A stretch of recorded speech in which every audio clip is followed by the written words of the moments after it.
Hello everyone, আজ আমাদের recipe হলো চিংড়ি মাছ দিয়ে পুঁই শাক।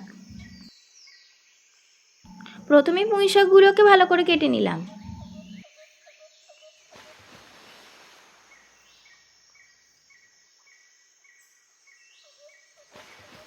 তারপরে কেটে নিলাম কুমড়ো।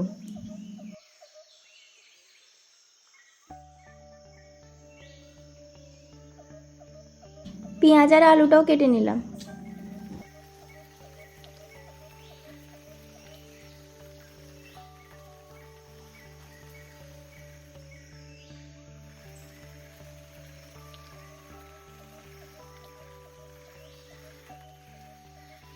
শাকটাকে ভালো করে ধুয়ে নিচ্ছি।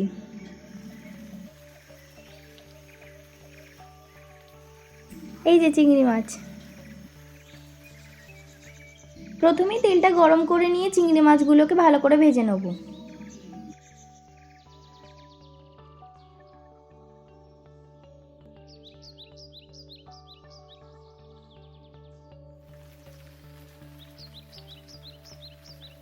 এরপর ওই তেলেতে 5 ফোড়ন দিয়ে দিলাম। কিছুক্ষণ নাড়াচাড়া করলাম। তারপরে দিয়ে দিলাম কেটে রাখা পেঁয়াজ।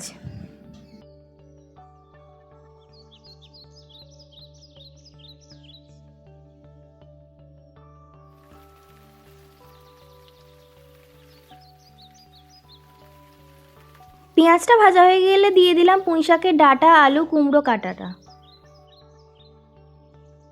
দিয়ে দিলাম স্বাদ মতো লবণ, হলুদ আর লঙ্কা গুঁড়ো। সামান্য পরিমাণ জল দিয়ে দিলাম, দিয়ে নাড়াচাড়া করলাম।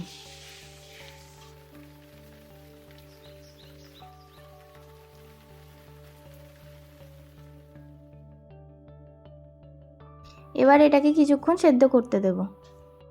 দেখো ভালো করে সেদ্ধ হয়ে গেছে। এবার আমি ভেজে রাখা চিংড়ি মাছগুলো দিয়ে দিলাম।